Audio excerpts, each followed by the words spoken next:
leitoras e leitores assíduos, tudo bem? Eu me chamo Monique Machado e começo agora do livro Não Me Livro. Hoje nós vamos conversar com a escritora Yarine Carvalho. Ela vai falar com a gente sobre o seu livro chamado Tudo o que Foi Deixado para Trás. Yarine, querida, você está por aí? Olá, Monique, tudo bem? Satisfação estar aqui. Boa tarde, meu amor. Seja muito bem-vinda ao nosso podcast. É a primeira entrevista em podcast? Primeiríssima, Monique. Antes era somente como ouvinte. Live pelo Instagram você faz também ou não? Fiz algumas, não no meu perfil, foi no perfil de outras instituições, da própria editora que publicou meu livro, mas o meu mesmo ainda estou caminhando.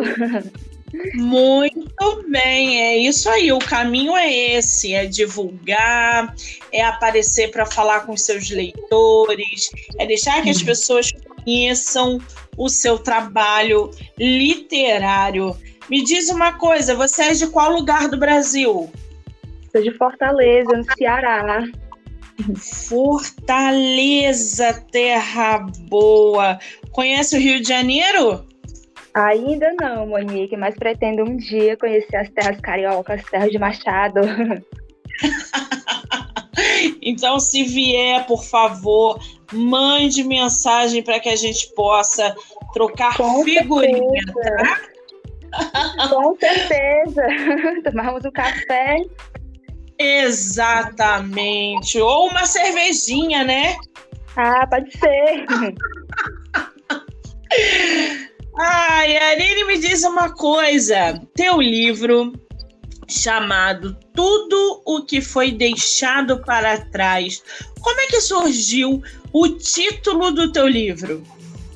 Ai, Monique, essa é uma pergunta bem difícil de ser respondida, para ser bem honesta, porque esse título ele passou por várias variações, né? E aí foi somente depois que eu finalizei, né, a escrita de todos os contos que compõem ele, né, que seguem o mesmo eixo temático, uma mesma temática, e aí eu fui montando as possibilidades, né, de títulos que tivessem a ver, né? Então foi até um pouco complicado escolher esse título específico, que é o título de um dos contos, né, para ser o título de toda a reunião desses textos, né? E aí, a partir das tentativas é que eu cheguei a essa forma final que, no momento, me pareceu traduzir, né, todo o conteúdo que esses contos vão trabalhar.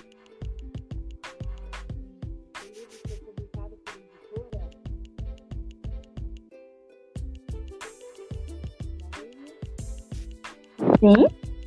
Ouvindo? Estou, sim. Agora você está me ouvindo? Perfeitamente. O teu livro foi publicado por editora? Foi, sim, pela editora Voz de Mulher. A editora Voz de Mulher. É o teu primeiro livro publicado? De forma individual, é sim.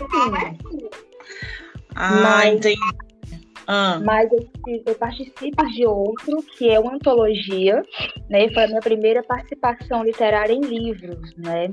E aí, de forma totalmente, né, solo, esse é sim o primeiro.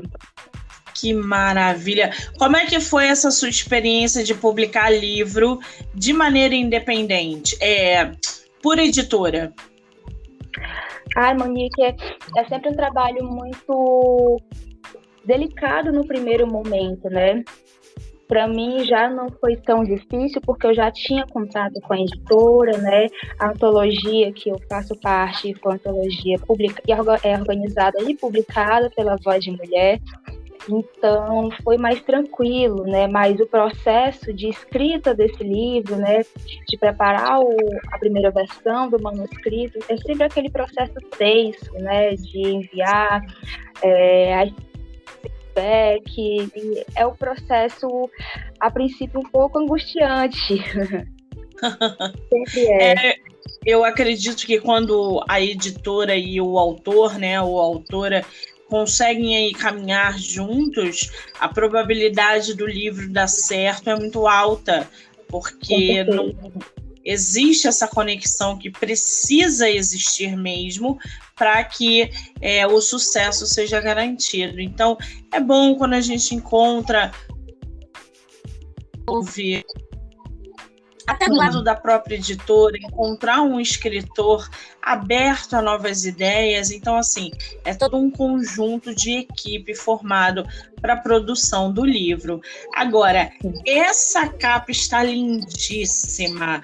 Ela parece uma mala, e essa mala está meio aberta, com flores. O que é essa capa? Como é que surgiu a ideia de você fazer essa capa? Na verdade, a capa é de autoria da própria editora, a Thelma Ventura, né? Ela também é artista gráfica, e aí ela que teve a ideia, né? Então, no processo de envio da capa, ela me contou, né, que escolheu essa mala de viagem justamente por essa ideia do movimento, das partidas, né? Então, a coloração em preto e branco foi uma das possibilidades, e eu escolhi essa porque parecia transmitir visualmente também, a partir dessas cores, ou da ausência de cores, né, a princípio, essa ideia de uma melancolia que está, assim, presente, né, nessas narrativas. Que interessante, ficou muito boa. Você pode repetir o nome, por favor, da capista? É até uma editora-chefe da Voz de Mulher. Que maravilha, tá aí uma dica para quem quiser capista, conhecer o trabalho. Você sabe o Instagram dela, Yarine? Thelma Ventura. No próprio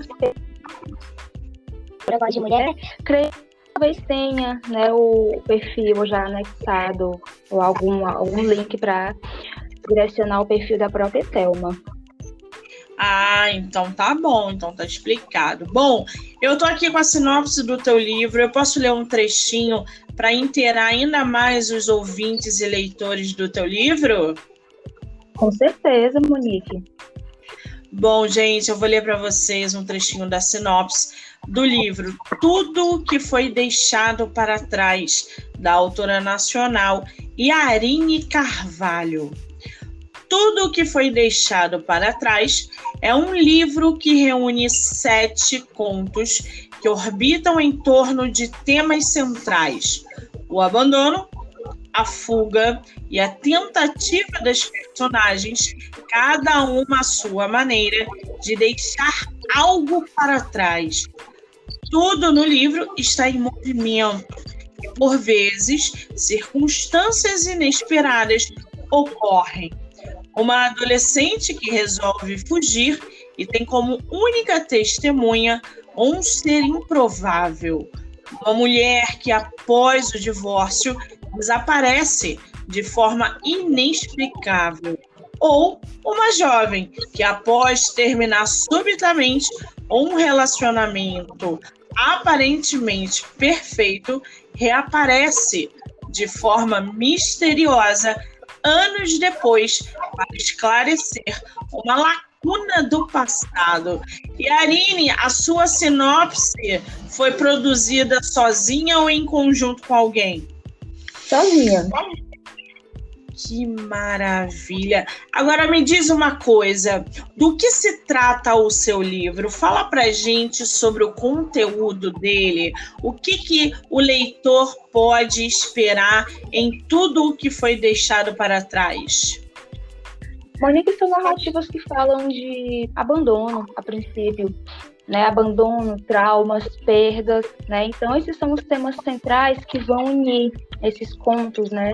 Essas personagens, elas se encontram em locais familiares, de certa forma, que acabam se tornando infamiliares. E daí surge a necessidade, né, delas fugirem, delas saírem desses locais, né? Como a própria sinopse apresentou, cada uma da sua forma, né? Então elas fogem, vão embora de uma maneira ou de outra e tentam encontrar um local ao qual elas possam pertencer, seja um local físico ou um local, posso até dizer, psíquico. Então elas têm a necessidade, é uma insatisfação. E aí, no meio desses caminhos, pode surgir o trauma, né, as perdas, nesses recortes de vida dessas personagens. Entendi. Quanto o teu livro? Ao total, Monique, ele tem 101 páginas. 101 páginas. Quanto tempo você levou para escrever? Ai, Monique, o primeiro conto, não necessariamente é o primeiro que está, né, na ordem do livro, ele foi escrito no final de 2017 para o começo de 2018. E aí eu precisei resgatar esse texto, né, digamos que ele foi o primeiro, não é o primeiro na ordem, mas ele foi o primeiro a ser escrito. E aí, durante todo esse tempo, né, principalmente durante o período pós-pandemia, é que eu me dediquei mais à escrita. Então, foram vários rascunhos, reescritas, né, até chegar à forma final. Mas eu considero que ele foi escrito a partir de 2018 com o primeiro. Ah, entendi. Você publicou ele em que ano? Foi agora 2022? Agorinha, recém saído do forno. Que maravilha, um recém-nascido aí no mercado, né? Com certeza. Agora, Yanine, me diz uma coisa. Durante esse teu processo de escrita, né, que conto tem uma dinâmica diferente de, por exemplo, uma narrativa de romance, de suspense. Como é que foi para você, né? Como é que você vê uma parte mais fácil e outra parte mais difícil durante o seu processo de escrita? A parte mais difícil, que eu posso dizer, talvez seja a questão da própria rotina. Porque a escrita de um texto literário, ou até mesmo não literário, né, são textos que demandam tempo, demandam reescritas, e a nossa vida cotidiana, né, ela toma, né, ela rouba, ela suga esse tempo. Então, a parte mais difícil é essa, né? Encontrar aí uma brecha durante o dia, na rotina, anota um fragmento de uma ideia que surge, né? Que tem a ver com aquele texto, uma frase, para depois a gente montar esse quebra-cabeça, que no final acaba sendo a parte mais fácil, pelo menos para mim, no meu processo de escrita, porque quando eu sento para escrever mesmo, né, redigir o texto, eu já tenho muita coisa pronta, né, fragmentos, pedaços de textos, então eu vou juntando, né, então esse processo não chega a ser tão difícil. Eu afirmo sim que a parte mais complicada texto, né, que demanda atenção é essa questão da rotina. A nossa rotina, que infelizmente é muito corrida, é muito agitada, mas a parte mais fácil, para mim, é a parte da revisão final. Eu gosto muito de revisar, ver o texto pronto e ir fazendo esses ajustes, as revisões, retiro partes, acrescento partes, né? Então, é a parte mais tranquila para mim. Já ouvi relatos de colegas escritores que não suportam, acham essa parte dificílima. Então, já é bastante subjetiva. Essa parte de esculpir o texto, né, ela é muito cansativa. Porque a gente escreve, reescreve, aí tem que ler. Aí deixa marinar. Quando para a pausa dele, a gente lê daqui a uma semana. Aí reescreve. Cara, esculpir um texto é punk. Eu confesso que eu gosto, mas é muito cansativo. Agora, Yanine, você separou um trechinho do seu livro pra gente? Separei. Você pode ler, por favor? Posso. Na verdade, são 2 trechos. né, 2 trechos do conto que dá título ao livro, né? São trechos eles não estão intercalados, né? Vem um trecho primeiro e depois vem um outro, mas eu selecionei os 2. Pode ser? Claro, eu só vou pedir para que você está usando fone, né? Uhum. Eu vou pedir para que você tire o seu fone, porque eu acho que está dando um retorno. Qualquer coisa a gente volta com ele. Tudo bem. Pronto. Vamos lá. Por vários anos, ela frequentou a faculdade de artes. Entre uma aula e outra, buscava o abrigo silencioso oferecido pelos cantos semidesertos, bancos vazios sob as árvores ou entre a quietude das paredes da velha livraria localizada a algumas quadras do campus e era gerenciada por um velho imigrante argentino. Foi uma dessas ocasiões que ela, sentada no chão com o volume aberto sobre os joelhos, com modo de um monge em profunda meditação, foi tragada à realidade pelos movimentos compassivos de Julio, que subia e descia com pouca agilidade de um banquinho, enquanto organizava uma velha coleção no topo de uma estante também velha, estreando ainda desajeitado seu trabalho junto ao pai. Ali se reconhecera naquele espaço como o único no mundo que ele era conhecido, verdadeiro e íntimo, em um mundo em eterno movimento, que mudava todos os dias, avançando veloz sobre si mesmo. Aquele mínimo lugar continuava exatamente o mesmo, e tudo exatamente nos mesmos lugares. Ali o tempo, como um inimaginável milagre, parecia não existir. Ali ela sabia encontrar as caixas de chá, as xícaras, as velas, o colchão espremido e torcido em um canto. Ali ela descobriu-se saber e repentinamente foi tomada pela segurança das coisas que estão, das coisas que são, nas únicas coisas que não ficaram para trás. Ali ela encontrara Julio e a sua verdade. E isso bastava. Esse é o trecho, na verdade. Que maravilha! Ô Yarine, você passou pelo bloqueio criativo? Muitas vezes. Continuo passando. E como é que você se livrou dele para concluir o livro? Na verdade, lendo bastante. Na verdade, não é nem tanto um bloqueio de ideias. Comigo isso flui de forma... Quando eu me proponho a estar aberta, né, a não costuma vir, na percepção de ideias, costuma vir de forma um pouco mais natural. A questão é encontrar a forma certa que eu quero dar a esses textos, né?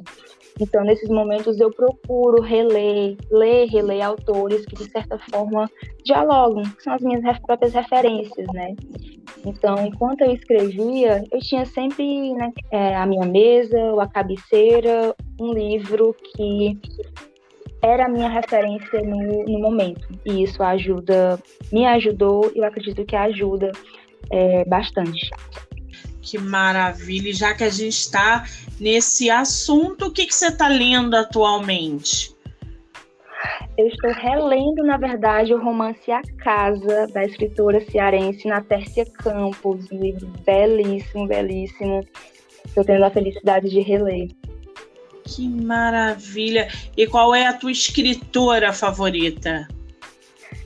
A favorita? É pergunta difícil. Eu tenho vários favoritos, né? Mas as que eu costumo a mencionar como as mestras, né? A própria Lígia Fagundes, que foi uma das primeiras escritoras que eu li com mais afinco, né? Ela esteve na minha formação enquanto leitora. A nossa Lígia Fagundes Telles, a recém-descoberta por mim, né? A Mariana Henriques,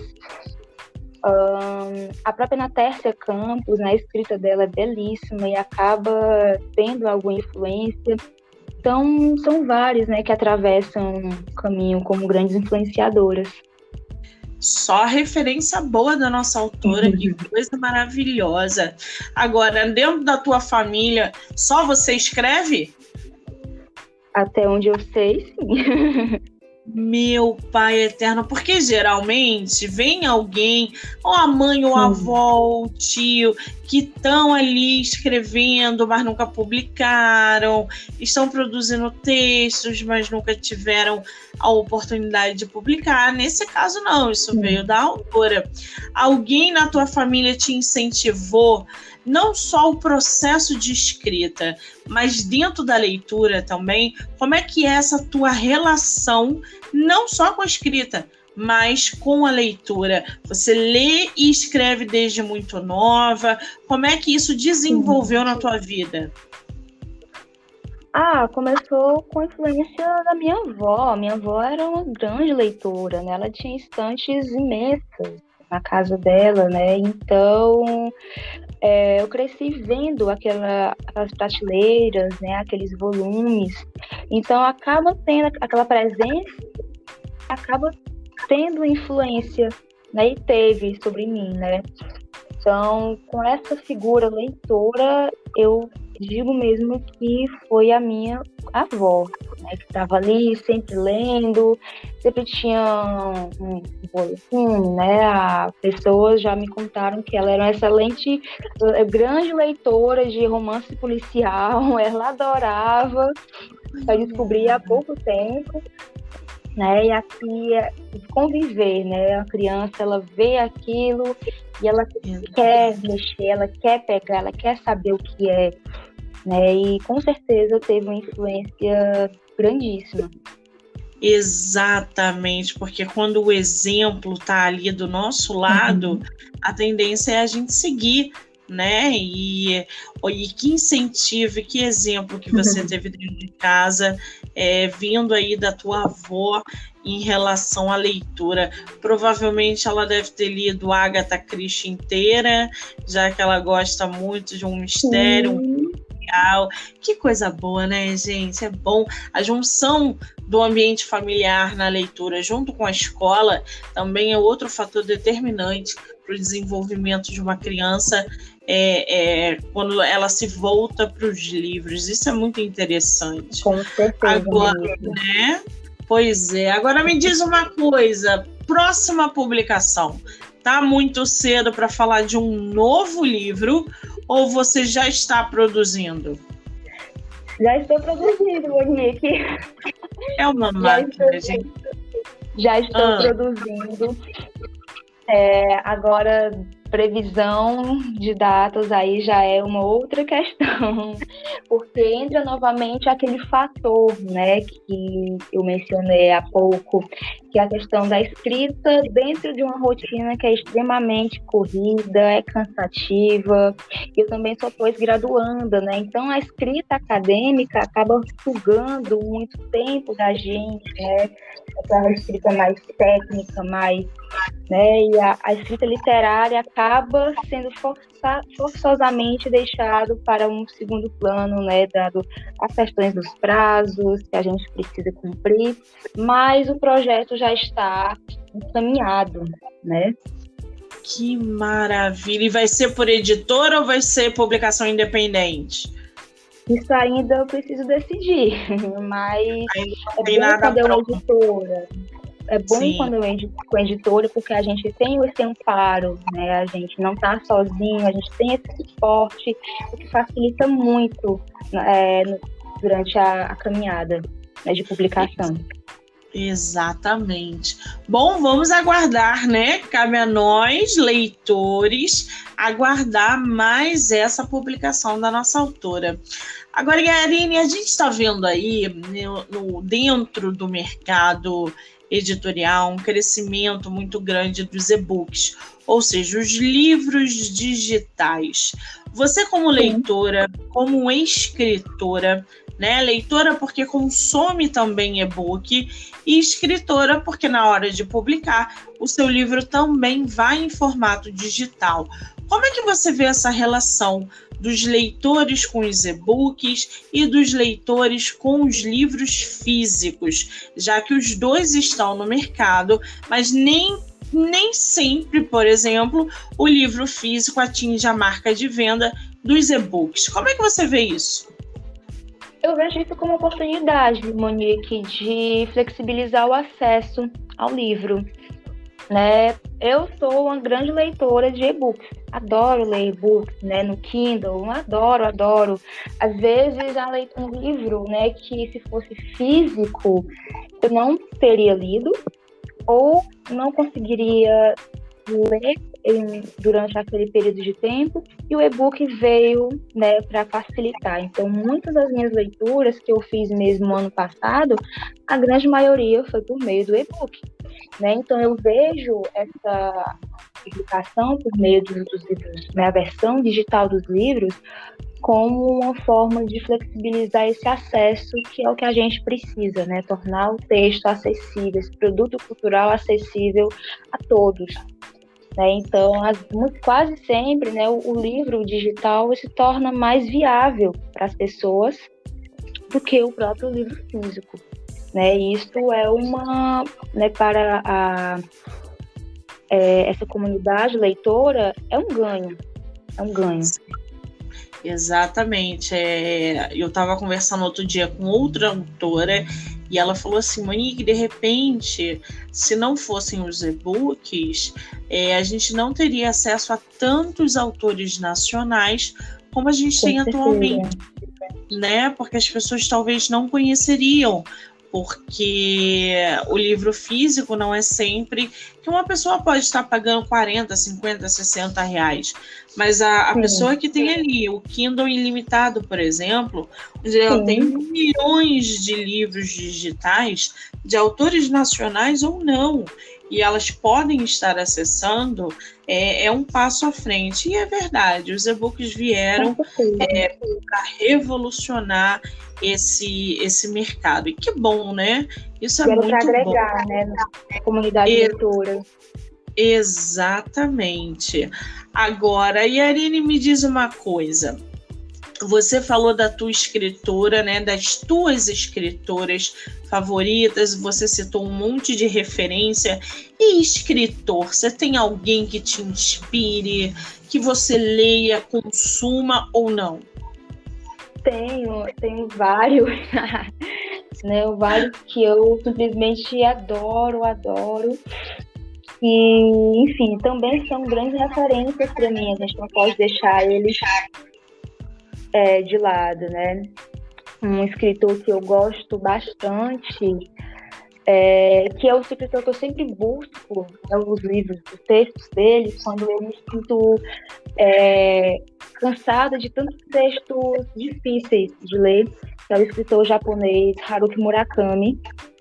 A escrita dele é simples e bonita, esteticamente é bonita, a narrativa dele é desenvolvida de forma quase cinematográfica, então é um texto fácil, é um texto gostoso de ler, porém não são textos rasos, muito pelo contrário, né? Somente a forma com que ele narra é simples, mas o conteúdo são conteúdos mais profundos, e isso é sempre um ganho, né? É sempre algo muito enriquecedor de ler, e por conta da forma eu sempre estou ali, né, cansada de ler textos mais técnicos, textos mais pesados, eu sempre busco alguma coisa do próprio Murakami para ler. Outro também que eu gosto bastante é o Alejandro Zambra, né? Os textos dele são poemas em prosa, acho que eu posso definir assim, são poesias em forma de prova, porque são textos belíssimos, textos poéticos. E outro que eu gosto bastante é o Julio Cortázar, né? Os argentinos sempre aí presentes na minha vida. Então são escritores que sim, eu gosto bastante, tem essa influência direta também na minha escrita, né? Gente, quanta referência boa! Vocês não estão entendendo. Oi, Yarine, você fez letras? Cursou? Sim, cursei. Tá explicado. Tá explicado. E já que você, né, cursou letras, deixa eu te botar um paradoxo aqui em relação à literatura clássica. Eu também cursei e a gente sabe que esse mundo da literatura clássica não é todo mundo que se aventura. Como é que você vê essa relação da garotada de hoje, essa geração nova, consumindo ou não consumindo literatura clássica? Por quê? Muitas vezes eles são meio que obrigados a ler um Machado, por exemplo, para fazer um Enem.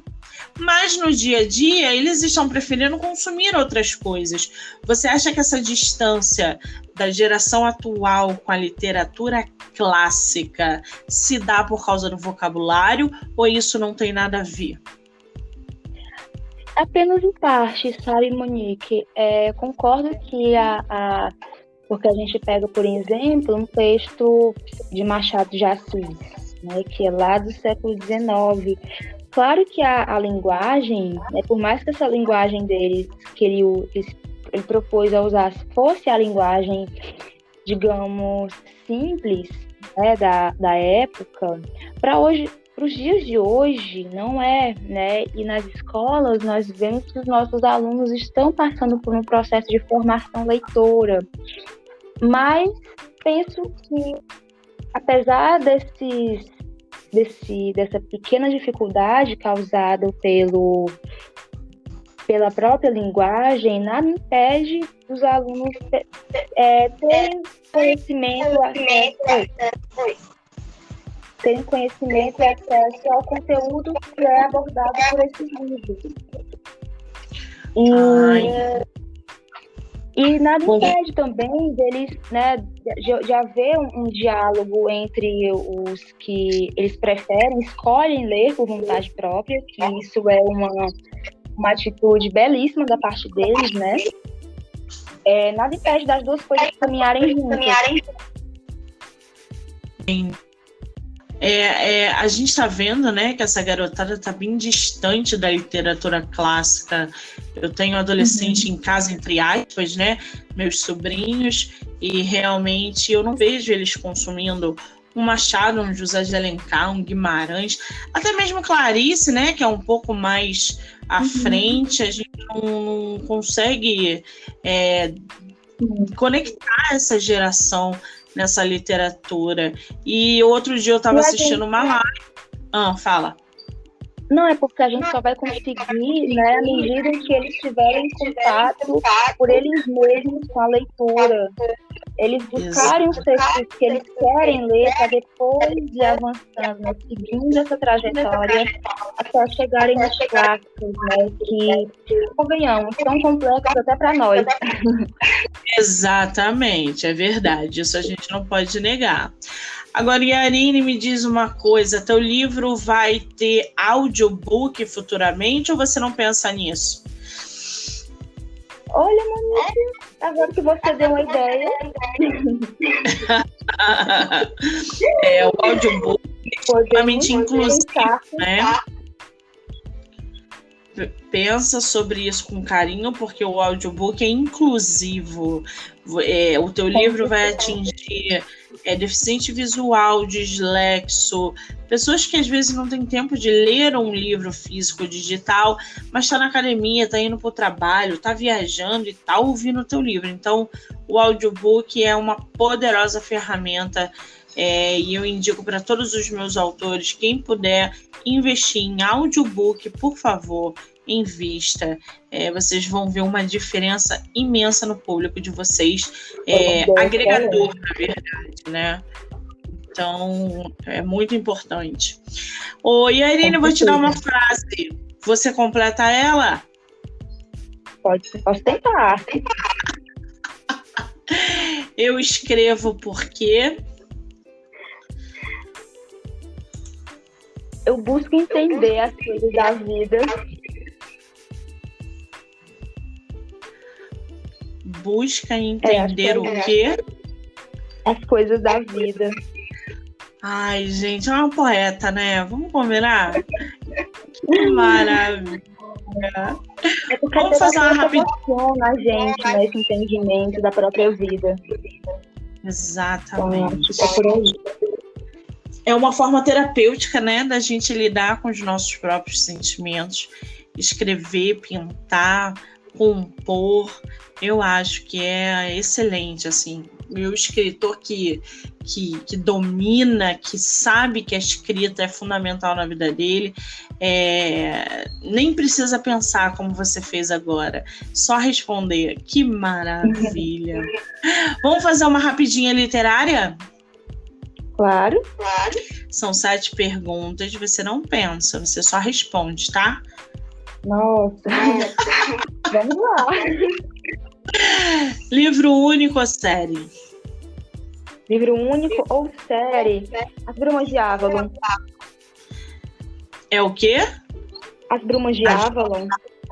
Ai, maravilhoso, né, gente? Esse livro, Demais, quem não leu, leia. Eu tenho uma edição dele aqui de capa dura. Nossa Senhora, fantástico. Ler de dia ou à noite? Não tem momento, de dia e de noite. Com spoiler ou sem spoiler? Eu gosto de spoiler. Então não pode ter problema com spoiler, porque muitos textos a gente lê, né, até por um viés de análise, então... Pois é, eu costumo dizer que a pessoa que lê livro com spoiler, já tem o spoiler, e aquela pessoa que lê os livros sem ler a sinopse antes, pode enfrentar qualquer coisa na vida, eu acho. Pois é. Livro físico ou digital? Ambos. Gosto Romance ou ficção científica? Ficção científica. Um livro por vez ou vários ao mesmo tempo? Um por vez, por favor. Você empresta livro ou sai correndo? Depende da pessoa. Não sendo, eu saio correndo. Muito bom, gente. Agora, Yarine, seu livro, por exemplo, o leitor quer comprar teu livro, quer acessar tua história, quer conhecer mais.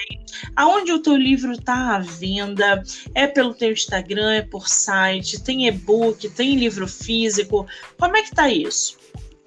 Sim, temos os livros físicos e eles estão à venda no site da própria editora Voz de Mulher.